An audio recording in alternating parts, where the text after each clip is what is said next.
Hello, welcome to my YouTube channel. তো আজকে একটা পিসি ট্রিক্স শেয়ার করব আপনাদের সাথে।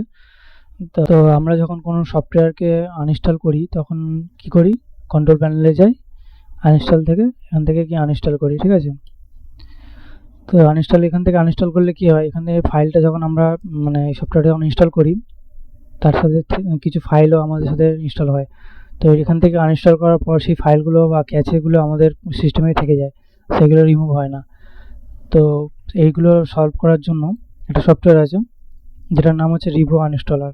তো এটা কিভাবে আনইনস্টল করবেন, তো রিভো আনইনস্টলার এটা কোথা থেকে পাবেন, এখানে এটার জন্য আপনারা গুগলে যাবেন, গিয়ে এখানে লিখবেন রিভো আনইনস্টলার।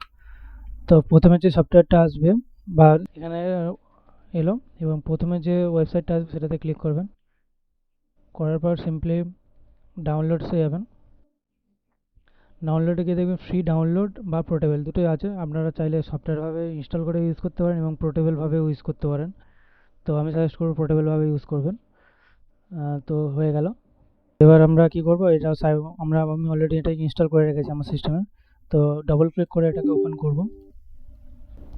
তো দেখুন আমি যে ভিএলসিটা আনইনস্টল করতে চাইছি, তো এখানে গিয়ে রাইট ক্লিক করবে, এটাতে ব্লু হয়ে গেছে, তখন রাইট ক্লিক করবেন, করে আনইনস্টলে ক্লিক করবেন। করার পর এখানে কন্টিনিউতে ক্লিক করবেন, কিছুক্ষণ ওয়েট করবেন।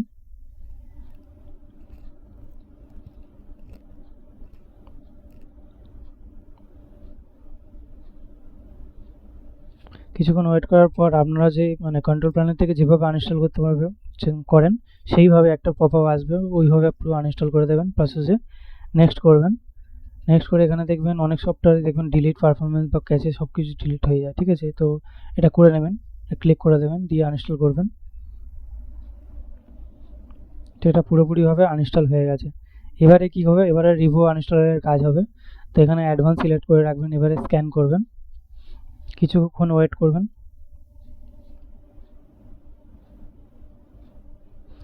এবার দেখুন ওই ফাইলের ওই ভিএলসি মিডিয়ার সাথে যে যতগুলো ফাইল ইনস্টল হয়েছিল সব ফাইলগুলো দেখিয়ে দিয়েছে। তো এই ফাইলগুলো আমাদের এমনি জমে থাকে, অনেক মেমরি খেয়ে নেয়। তো সেক্ষেত্রে এখানে সিলেক্ট অল করে পুরোটা এক ক্লিকে ডিলিট করে দেবেন, ঠিক আছে। আবারও একটা ফাইল এসছে, সেটাকে আমরা ডিলিট করে দেবো একইভাবে।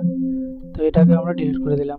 তো এগুলো অনেক ফাইল ডিলিট হয় না এই কারণ ওটা রিস্টার্ট করতে পারে সফটওয়্যার। এটা রিস্টার্ট করার পর এই ফাইলগুলো পুরোপুরি রিমুভ হয়ে যাবে। ওকে।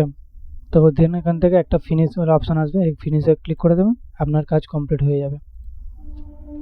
তো ভিডিওটা কেমন লাগলো সবাই লাইক কমেন্ট করে জানাবেন। Thank you.